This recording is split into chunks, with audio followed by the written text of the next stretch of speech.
Job chapitre 6. Job prit la parole et dit « Oh, s'il était possible de peser ma douleur, et si toutes mes calamités étaient sur la balance, elles seraient plus pesantes que le sable de la mer. Voilà pourquoi mes paroles vont jusqu'à la folie, car les flèches du Tout-Puissant m'ont percé. Mon âme en suce le venin, et les terreurs de Dieu se rangent en bataille contre moi. L'âne sauvage crie-t-il auprès de l'herbe tendre?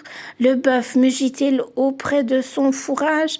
Peut-on manger ce qui est fade et sans sel? Y a-t-il de la saveur dans le blanc d'un œuf? Ce que je voudrais ne pas toucher, c'est là ma nourriture, si dégoûtante soit-elle.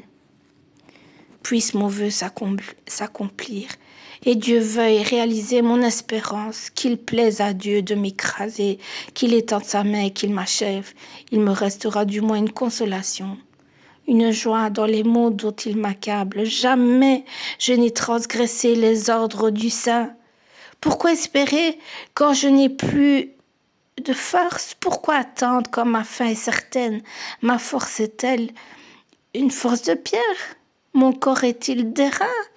Ne suis-je pas sans ressources et le salut n'est-il pas loin de moi? Celui qui souffre a droit à la compassion de son ami, même quand il abandonnerait la crainte du Tout-Puissant. Mes frères sont perfides comme un torrent, comme le lit des torrents qui disparaissent. Les glaçons en troublent le cours, la neige s'y précipite, viennent les chaleurs et tarissent. Les feux du soleil et leur lit demeurent à sec. Les caravanes se détournent de leur chemin, s'enfoncent dans le désert et périssent. Les caravanes de Théman fixent le regard. Les voyageurs de Séba sont pleins d'espoir. Ils sont honteux d'avoir eu confiance. Ils restent confondus quand ils arrivent ainsi.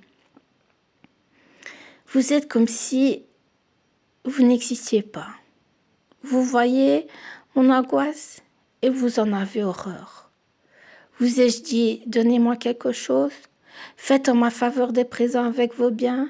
Délivrez-moi de la main de l'ennemi. Rachetez-moi de la main des méchants. Instruisez-moi et je me tairai. Faites-moi comprendre en quoi j'ai péché. Que les paroles vraies soient persuasives. Mais que prouvent vos remontrances? Voulez-vous donc blâmer ce que j'ai dit et ne voir que du vent dans les discours d'un désespéré? Vous accablez un orphelin, vous persécutez votre ami. Regardez-moi, je vous prie. Vous mentirai-je en face? Revenez, ne soyez pas injuste. Revenez, reconnaissez mon innocence. Y a-t-il de l'iniquité sur ma langue? Et ma bouche ne discerne-t-elle pas le mal?